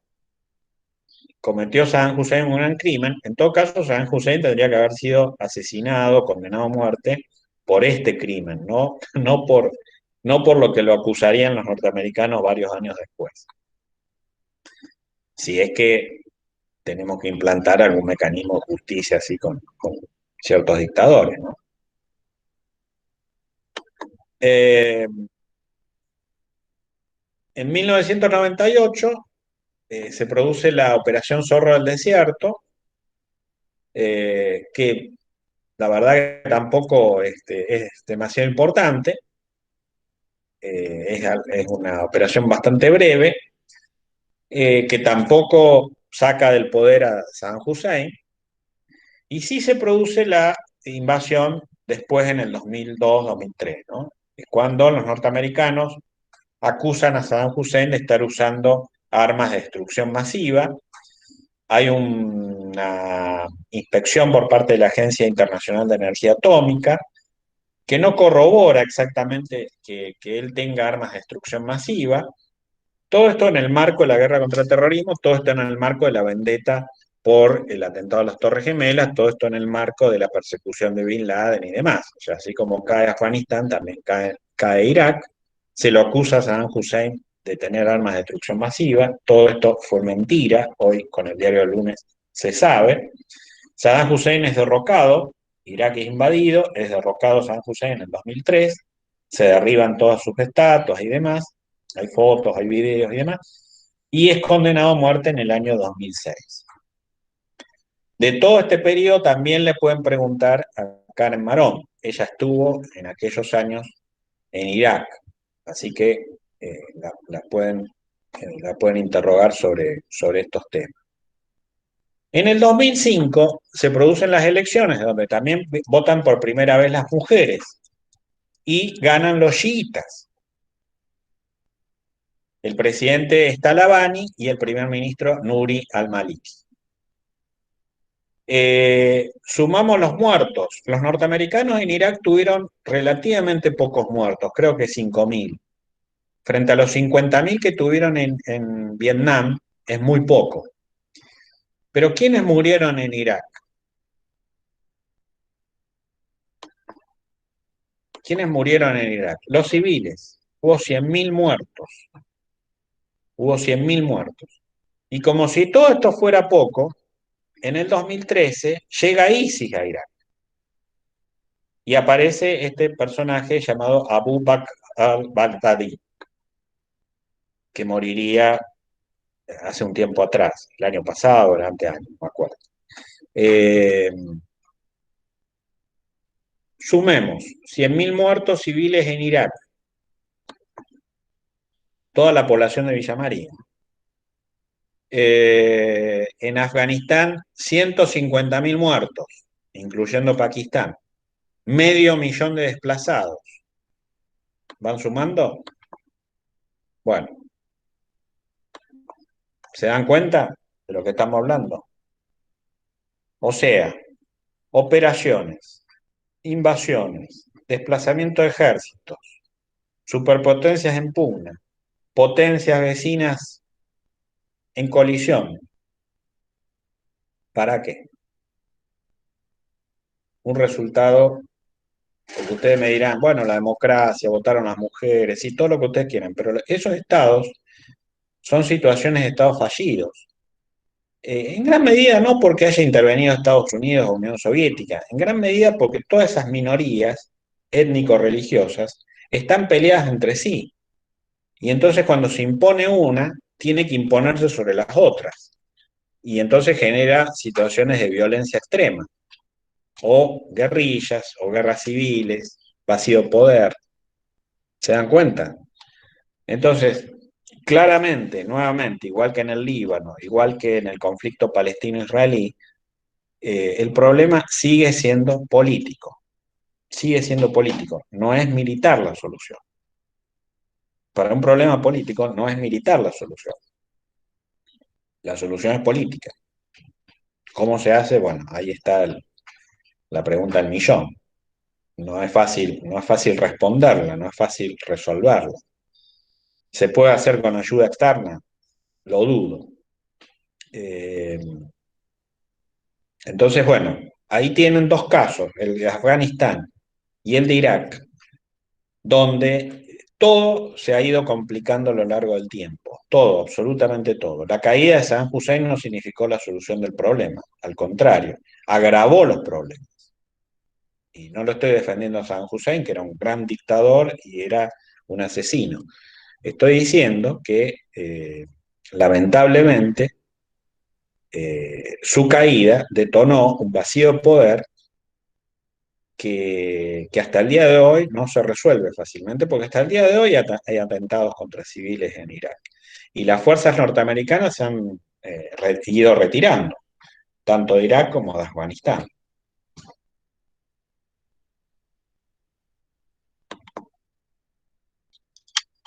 Vamos a Irán.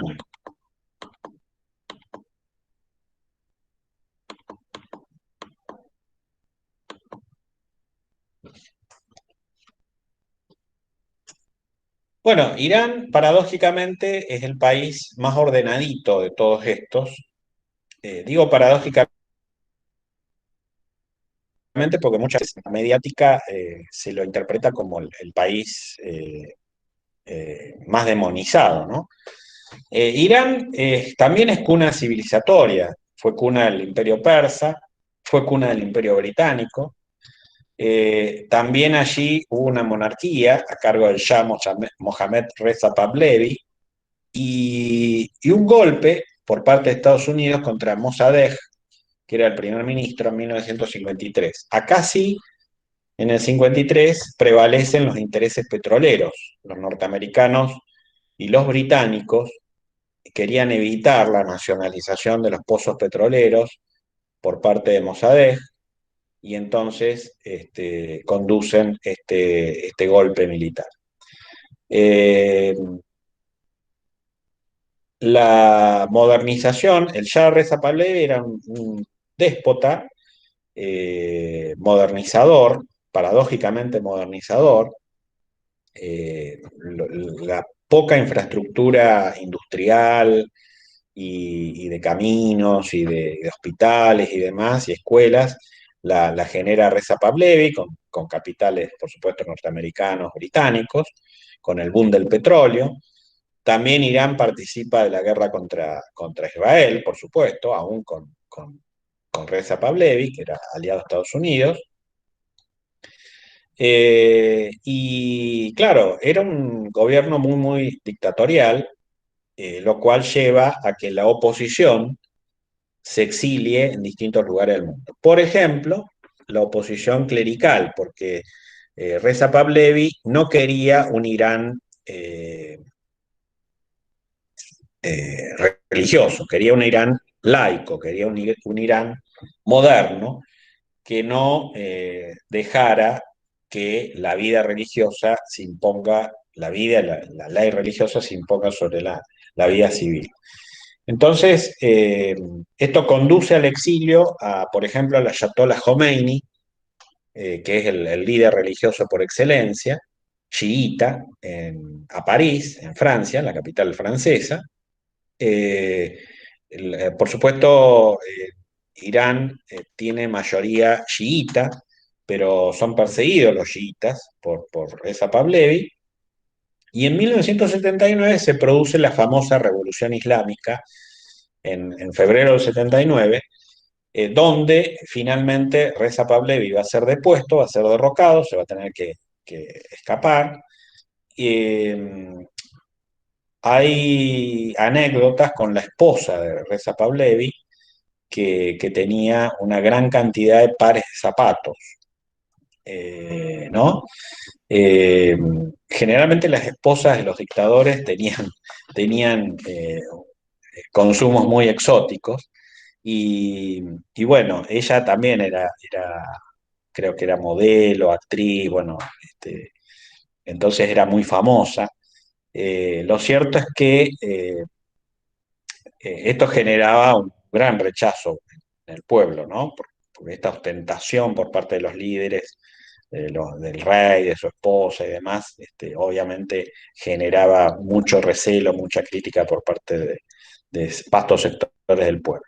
Lo cierto es que toda esta ira se va a condensar en esa famosa revolución, que la van a llevar adelante también estudiantes universitarios, pero la paradoja es que no van a ser estudiantes universitarios modernistas, sino al contrario, estudiantes universitarios tradicionalistas, o sea, más bien conservadores, en pro de la clericatura, en pro de un país que, lejos de modernizarse, ahora va a entrar en una vorágine de fanatismo religioso, chiita, muy fuerte, donde finalmente va a volver el Ayatollah Khomeini a Teherán, que es la capital iraní, y va a empezar a gobernar. Ahí se, se produce el famoso secuestro en la embajada norteamericana en Irán. Si usted ve en la película, acá ya se las voy a escribir, Argo, es muy buena esa película. Ahí van a ver la operación que hicieron los norteamericanos para rescatar los empleados y los funcionarios de la embajada, que fue tomada durante muchos días por los estudiantes islamistas iraníes, por los chiitas. Entre otros, allí estaba Ahmadinejad, un joven llamado Ahmadinejad, que luego sería alcalde de Teherán y presidente de Irán. Amigo de Hugo Chávez acá en Venezuela y demás, ¿no? Eh, Esa historia del secuestro de la embajada norteamericana fue en 1979, antes de la llegada al poder de Ronald Reagan, durante el gobierno de Jimmy Carter, y fue una de las grandes humillaciones que sufrió Estados Unidos en un país del tercer mundo, ¿no?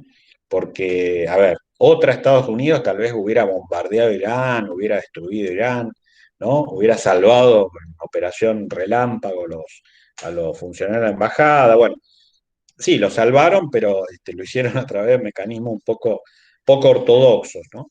Y tampoco hubo respuesta militar a Irán, ah, porque no se atrevieron los norteamericanos eh, a luchar contra la revolución. Y en todo caso hay hasta acusaciones de que la caída del Shah fue provocada por los propios Estados Unidos, ¿no? O por lo menos tolerada por los propios Estados Unidos.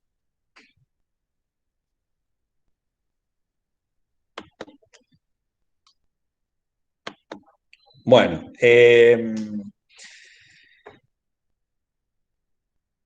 se instaura entonces una teocracia civil, vamos a ir terminando, compartida entre clérigos y civiles, un régimen político muy especial, único en el mundo, con los chiitas en el poder. O sea, es el primer país ocupado, gobernado por los chiitas en todo el mundo musulmán. Eh, Cuento el caso de Versos Satánicos de Salman Rushdie, que era un escritor que escribió un libro llamado Versos Satánicos, donde aparentemente hay cierta burla respecto al Corán, y esto hace que este escritor indio sufra una fatwa. Una fatwa es una condena a muerte. El señor Monte escribió un libro llamado Versos Satánicos, donde se burla del Corán. Entonces el Ayatollah Khomeini me condena a muerte, lo condena a muerte el señor Monte, esté donde esté. Bueno, eso es lo que hicieron con Salman Rushdie. Salman Rushdie estaba dando una conferencia en Londres. Desde el momento que se instauró la fatwa, tuvo que esconderse en un departamento y no salió nunca más de ese departamento. ¿Se dan cuenta de lo que estoy hablando, no?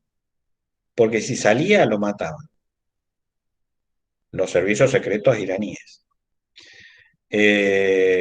Acá no estamos hablando de carmelitas descalzas, como se podrán dar cuenta, ¿no? Hablamos del Mossad, acá hablamos ahora de los servicios secretos iraníes, de la Revolución Islámica. No les quiero hablar de los servicios secretos iraníes del Shah, porque no sé si no eran peores. Pero lo cierto es que a este tipo lo tuvieron encerrado en un departamento con guardaespaldas del servicio secreto británico durante años, hasta que el señor Khomeini se murió, ¿no? Y le levantaron la fatua. ¿Se dan cuenta de lo que estoy hablando? Bueno, eh, ¿sabían eso? ¿Conocían esa anécdota? ¿No? Bueno. Eh, voy terminando. Cuando, bueno, fines de los 80 se produce la guerra con Irak, que ya les comenté que fue un empate.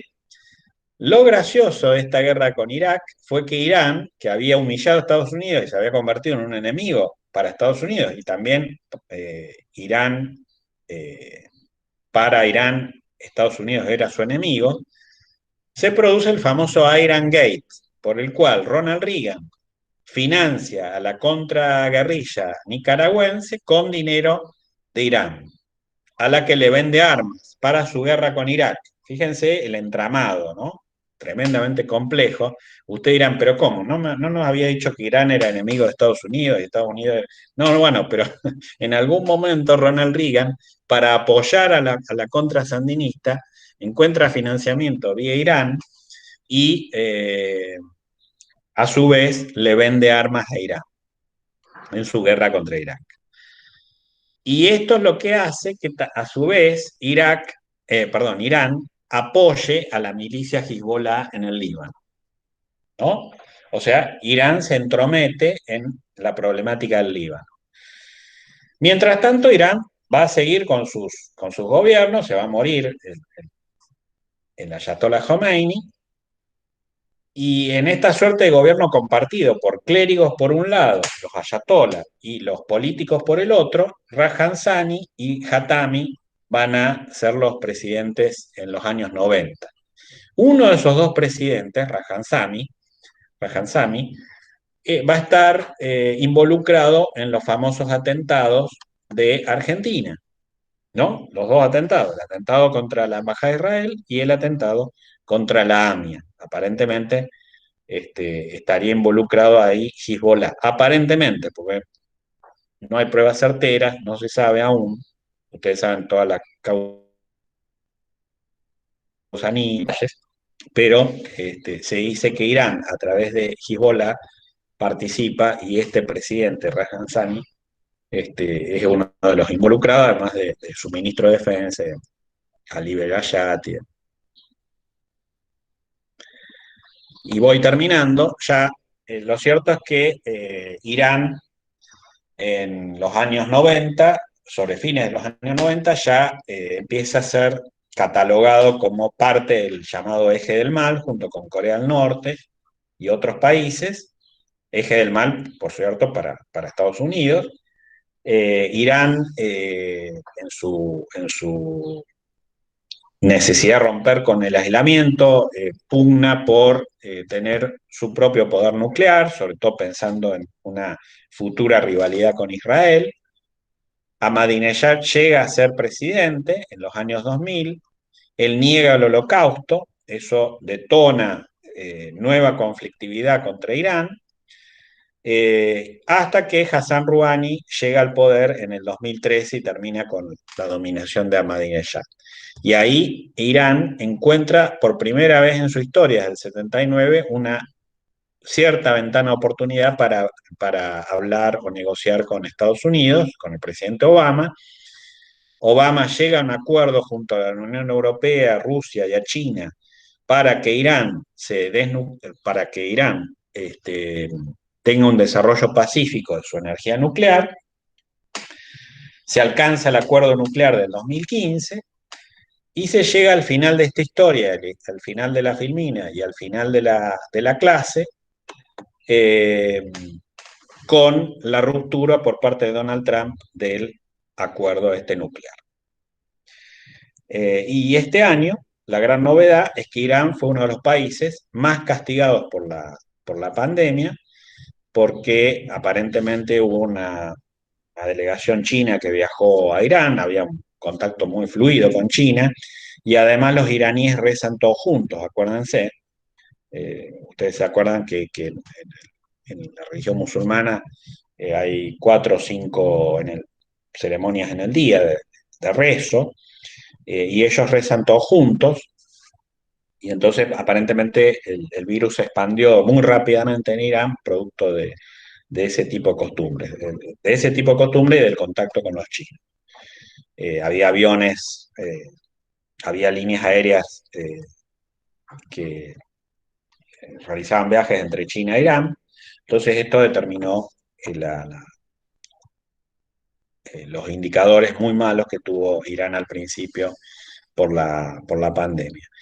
Y enero empezó, antes de la pandemia, enero empezó con el asesinato por un dron de Soleimani, que era un general que había participado, era un general militar, un militar muy popular en Irán, que había participado justamente en la guerra de Siria eh, contra, contra ISIS, y que aparentemente, bueno, eh, fue asesinado por los norteamericanos, en parte en represalia también porque Irán había atentado contra eh, establecimientos norteamericanos y, bueno, todo esto contra, bueno, contra refinerías árabes también. Entonces, todo esto lleva a un punto de enfrentamiento, de conflicto con Estados Unidos. Estados Unidos, ustedes saben, en enero empezamos el año ya muy mal, no sé si recuerdan, ¿no? Con el asesinato de Soleimani y con la amenaza de guerra entre Estados Unidos e Irán. Y al poco tiempo nos enteramos, ya a fines de enero, nos enteramos del COVID-19 en China. Así que el año fue espantoso desde el 3 de enero, yo diría. Eh, Me acuerdo que yo estaba de vacaciones y ya tuve que postear. Yo tengo un sitio, el blog este que tengo, más periodístico, y ya tenía que estar posteando sobre Soleimán, y la verdad que no entendía nada. Generalmente enero es más tranquilo. Y todo esto por culpa de Irán y de Estados Unidos. Así que, bueno, así, así termina esta historia con un Irán que es declaradamente enemiga de Israel, entre comillas, y también el mundo árabe enfrentada a Irán por una disputa entre sunitas y chiitas. Pensando ustedes, ahora sí termino, que los chiitas hoy gobiernan Irak y ocupan mayoritariamente Irán. O sea que el mundo chiita se está expandiendo en la lógica del mundo musulmán, lo cual les revela una gran puja de poder, más allá de la puja religiosa, que para mí es un detalle, la puja de poder que hay entre el mundo árabe y el mundo iraní, chiita, que hoy alcanza, repito, Irak, gobierna Irán, ya tiene sus pies en Siria, está participando en la guerra en el Yemen. Eh, También en parte hay cierto conflicto en Libia, la guerra civil libia. O sea que tiene grandes posibilidades el chiismo de ir aumentando sus tentáculos en el mundo musulmán. Y por supuesto, del otro lado va a haber resistencia, el lado árabe, que ha sido del lado árabe sunita, que ha sido el sector más hegemónico, va a haber resistencia a ceder su lugar, ¿no? Y ahí Israel mete la cuña tratando de generar la división y por supuesto y se inclina hacia uno de los dos lados, que es el lado sunita. Bueno, dejamos ahí, nos vemos el martes. ¿Algún aporte, pregunta?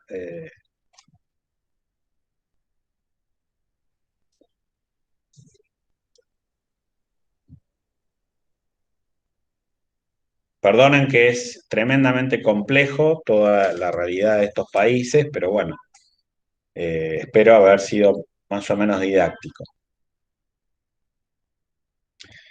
Talía expone sobre Irán, así que te debe haber venido bien toda esta pequeña introducción, rápida, por cierto.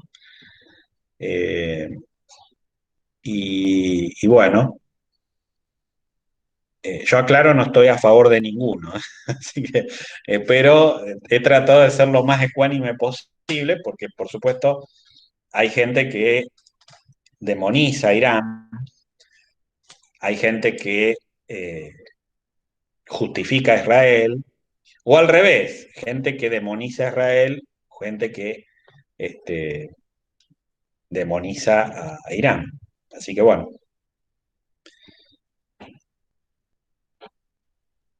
Bueno, quedamos así entonces. Nos vemos el martes de la semana que viene y bueno, ahí entonces vamos a clarificar quiénes participarían.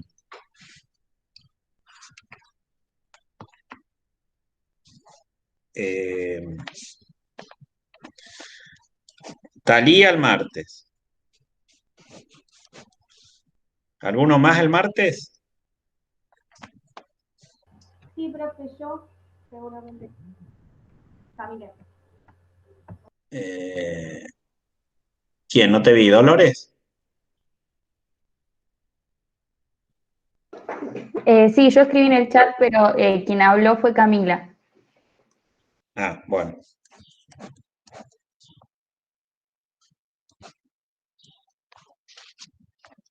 Bueno, ¿alguien más el martes o pasamos al jueves?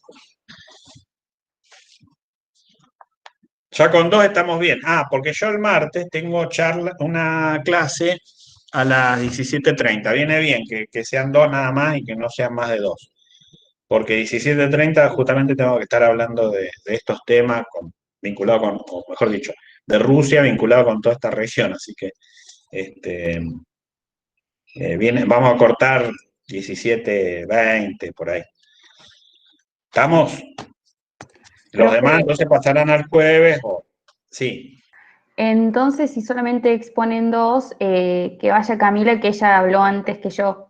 Y bueno, yo paso Ah, para el jueves. Helada. Camila. Sí, sí. Bueno, a lo mejor entramos los tres. A lo mejor entran los tres. Vamos a ver. Bueno, Camila, de todos modos, prioridad. ¿Qué cae martes? 20.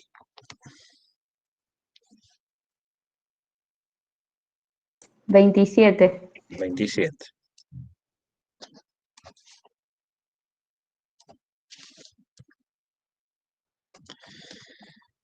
Bueno, entonces, bueno, los más apurados ahí participan, ¿no? Y si vos, Dolores, quedás para lo último, bueno, pero creo que van a entrar los tres, vamos a ver.